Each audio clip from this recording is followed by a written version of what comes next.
La Bible en un an, le 26 avril, le livre des Juges, chapitre 6, versets 1 à 40. Le livre des Psaumes, chapitre 93, versets 1 à 5. Le livre des Proverbes, chapitre 13, versets 15 et 16. L'évangile de Luc, chapitre 6, verset 37, au chapitre 7, verset 10. Le livre des Juges, chapitre 6. Les Israélites firent ce qui déplaît à l'Éternel, et l'Éternel les livra entre les mains de Madian pendant 7 ans. La domination des Madianites fut puissante contre Israël. Pour leur échapper, les Israélites se retiraient dans les ravins des montagnes, dans les grottes et sur les rochers fortifiés.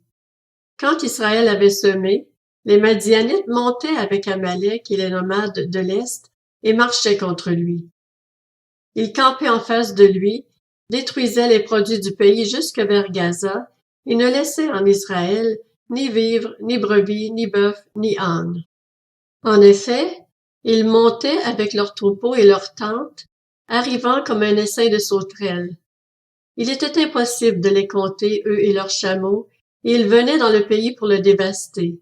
Israël fut plongé dans une grande misère à cause de Madian, et les Israélites crièrent à l'Éternel. Lorsque les Israélites crièrent à l'Éternel au sujet de Madian, l'Éternel leur envoya un prophète. Il leur dit, « Voici ce que dit l'Éternel, le Dieu d'Israël. Je vous ai fait sortir d'Égypte et quitter la maison d'esclavage. Je vous ai délivrés de la domination des Égyptiens et de tous ceux qui vous opprimaient. Je les ai chassés devant vous et je vous ai donné leur pays. Je vous ai dit, je suis l'Éternel, votre Dieu. Vous ne craindrez pas les dieux des Amoréens, même si vous habitez dans leur pays. Mais vous ne m'avez pas écouté. » Puis l'ange de l'Éternel vint, et il s'assit sous le térébinthe d'Ophra, qui appartenait à Joas, membre de la famille d'Abiézer. Son fils Gédéon battait du blé au pressoir pour le mettre à l'abri des Madianites. L'ange de l'Éternel lui apparut et lui dit, « L'Éternel est avec toi, vaillant héros. » Gédéon lui dit, « Ah, mon Seigneur, si l'Éternel est avec nous, pourquoi tout cela nous est-il arrivé? Où sont tous ces actes merveilleux, ceux que nos pères nous racontent quand ils disent, « L'Éternel ne nous a-t-il pas fait sortir d'Égypte? Maintenant l'Éternel nous abandonne et nous livre entre les mains de Madian. » L'Éternel se tourna vers lui et dit, « Va, avec la force que tu as, et délivre Israël de l'oppression de Madian. N'est-ce pas moi qui t'envoie? » Gédéon lui dit, « Ah, mon Seigneur, avec quoi délivrerai-je Israël? Mon clan est le plus faible de Manassé, et je suis le plus petit dans la famille de mon père. » L'Éternel répondit, « Mais je serai avec toi, et tu battras les Madianites comme s'il s'agissait d'un seul homme. » Gédéon lui dit, « Si j'ai trouvé grâce à tes yeux, donne-moi un signe pour montrer que c'est bien toi qui me parles. Ne t'éloigne pas d'ici jusqu'à ce que je revienne auprès de toi, que j'apporte mon offrande et que je la dépose devant toi. » Et l'Éternel dit, « Je resterai jusqu'à ce que tu reviennes. » Gédéon entra chez lui, prépara un chevreau et fit des pains sans levain avec 22 litres de farine. Il mit la viande dans un panier et le jus dans un pot, les lui apporta sous le térébinthe et les présenta. L'ange de Dieu lui dit, « Prends la viande et les pains sans levain, pose-les sur ce rocher et verse le jus par-dessus. » C'est ce que fit Gédéon. L'ange de l'Éternel avança le bâton qu'il avait à la main et en toucha la viande et les pains sans levain. Alors un feu s'éleva du rocher, un feu qui brûla la viande et les pains sans levain. Puis l'ange de l'Éternel disparut de la vue de Gédéon. Comprenant que c'était l'ange de l'Éternel, Gédéon s'exclama, « Malheur à moi, Seigneur éternel, car j'ai vu l'ange de l'Éternel face à face. » Et l'Éternel lui dit, « Reste en paix, n'aie pas peur, tu ne mourras pas. » Gédéon construisit là un autel à l'Éternel, et il l'appela l'Éternel paix. Il existe aujourd'hui encore à Ophra, qui appartenait à la famille d'Abiézer. Au cours de la même nuit, l'Éternel dit à Gédéon, « Prends le jeune taureau de ton père, ainsi qu'un deuxième taureau de 7 ans. Démolis l'autel de Baal qui appartient à ton père, et abat le poteau sacré qui se trouve dessus. » Tu construiras ensuite et tu disposeras sur le haut de ce rocher un autel consacré à l'Éternel ton Dieu. Tu prendras le deuxième taureau et tu l'offriras en holocauste en utilisant le bois de l'idole que tu auras abattu. Gédéon prit 10 de ses serviteurs et fit ce que l'Éternel avait dit. Toutefois, comme il avait peur de la famille de son père et des habitants de la ville, il l'accomplit de nuit et non de jour. Lorsque les habitants de la ville se levèrent de bon matin, ils constatèrent que l'autel de Baal avait été démoli, le poteau sacré placé dessus abattu, et le deuxième taureau offert en holocauste sur le nouvel autel qui avait été construit. Ils se dirent l'un à l'autre, « Qui a fait cela? » Et ils s'informèrent et firent des recherches. On leur dit, « C'est Gédéon, fils de Joas, qui a fait cela. » Alors les habitants de la ville dirent à Joas, « Fais sortir ton fils de chez toi et qu'il meure, car il a démoli l'autel de Baal et abattu le poteau sacré qui se trouvait dessus. » Joas répondit à tous ceux qui se présentèrent à lui, « Est-ce à vous de défendre Baal? Est-ce à vous de venir à son secours? Toute personne qui défendra Baal mourra avant le matin. Si Baal est un dieu, qu'il se défende lui-même, puisqu'on a démoli son autel. » Ce jour-là, on donna à Gédéon le nom de Jérubbaal en disant, « Que Baal se défende contre lui, puisqu'il a démoli son autel. » Tous les Madianites, les Amalécites et les nomades de l'Est se rassemblèrent. Ils passèrent le Jourdain et campèrent dans la vallée de Jisraël. Gédéon fut revêtu de l'Esprit de l'Éternel. Il sonna de la trompette, et la famille d'Abiézer fut convoquée pour marcher à sa suite. Il envoya des messagers dans tout Manassé, qui fut aussi convoqué pour marcher à sa suite. Il envoya des messagers dans les tribus d'Aser, de Zebulon et de Nephtali, qui montèrent à leur rencontre.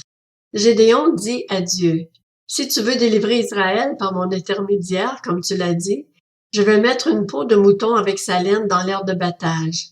Si la peau seule se couvre de rosée et que tout le terrain reste sec, je saurai que tu délivreras Israël par mon intermédiaire, comme tu l'as dit. » Et cela se passa ainsi. Le lendemain, il se leva de bonne heure, pressa la peau de mouton et en fit sortir la rosée. Elle donna une coupe pleine d'eau. Gédéon dit à Dieu, « Que ta colère ne s'enflamme pas contre moi, et je ne parlerai plus que cette fois. Je voudrais seulement faire encore une épreuve avec la peau de mouton. Que la peau seule reste sèche, et que tout le terrain se couvre de rosée. » Et Dieu agit ainsi cette nuit-là. La peau de mouton seule resta sèche, et tout le terrain se couvrit de rosée. Le livre des Psaumes, chapitre 93. L'Éternel règne, il est revêtu de majesté. L'Éternel a la force en guise de vêtements, en guise de ceinture. Aussi le monde est ferme, il n'est pas ébranlé. Ton trône est établi depuis longtemps, tu existes de toute éternité. Les fleuves font entendre Éternel, les fleuves font entendre leur voix, les fleuves font entendre le grondement de leurs flots. Plus encore que la voix des grandes eaux, des flots puissants de la mer, l'Éternel est puissant dans les lieux célestes. Tes instructions sont entièrement vraies. La sainteté convient à ta maison, Éternel, jusqu'à la fin du monde. Le livre des Proverbes, chapitre 13. Le bon sens a pour fruit la grâce, mais la voie des traîtres est sans issue. Tout homme prudent agit en connaissance de cause, mais l'homme stupide fait étalage de sa folie. L'Évangile de Luc, chapitre 6. Ne jugez pas, et vous ne serez pas jugés. Ne condamnez pas, et vous ne serez pas condamnés. Pardonnez, et vous serez pardonnés. Donnez, et on vous donnera. On versera dans le pan de votre vêtement une bonne mesure, tassée, secouée, et qui déborde, car on utilisera pour vous la même mesure que celle dont vous vous serez servis. Il leur dit aussi cette parabole. Un aveugle peut-il conduire un aveugle? Ne tomberont-ils pas tous deux dans un fossé? Le disciple n'est pas supérieur à son maître, mais tout disciple bien formé sera comme son maître. Pourquoi vois-tu la paille qui est dans l'œil de ton frère et ne remarques-tu pas la poutre qui est dans ton propre œil?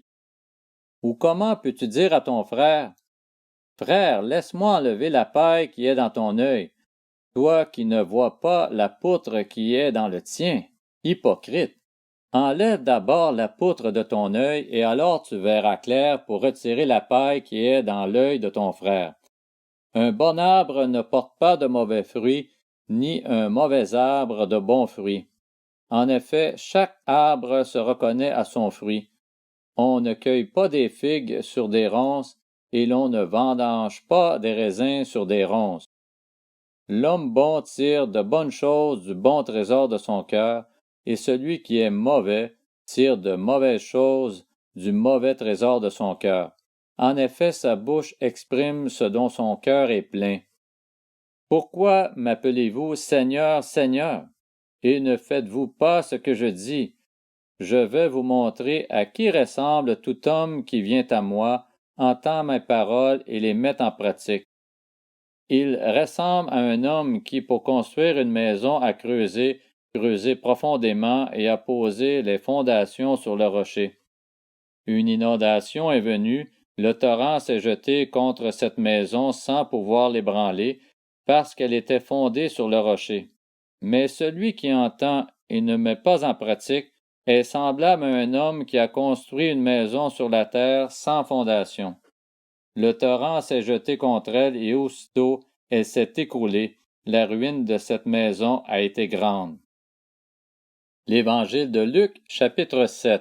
Après avoir prononcé toutes ces paroles devant le peuple qui l'écoutait, Jésus entra dans Capernaum. Un officier romain avait un esclave auquel il était très attaché et qui était malade sur le point de mourir. Il entendit parler de Jésus et il lui envoya quelques anciens, des Juifs, pour lui demander de venir guérir son esclave. Ils arrivèrent vers Jésus et le supplièrent avec insistance, disant, « Il mérite que tu lui accordes cela, car il aime notre nation et c'est lui qui a fait construire notre synagogue. » Jésus partit avec eux. Il n'était plus très loin de la maison quand l'officier envoya des amis vers lui pour lui dire, « Seigneur, ne prends pas tant de peine, car je ne suis pas digne que tu entres sous mon toit. C'est aussi pour cela que je n'ai pas jugé bon d'aller en personne vers toi. Mais dis un mot et mon serviteur sera guéri. En effet, moi aussi je suis un homme soumis à des supérieurs, et j'ai des soldats sous mes ordres. Je dis à l'un pars, et il part, à un autre viens, et il vient, et à mon esclave fais ceci, et il le fait. » Lorsque Jésus entendit ces paroles, il admira l'officier, et se tournant vers la foule qui le suivait, il dit, « Je vous le dis, même en Israël, je n'ai pas trouvé une aussi grande foi. » De retour à la maison, les personnes envoyées par l'officier trouvèrent l'esclave qui avait été malade en bonne santé.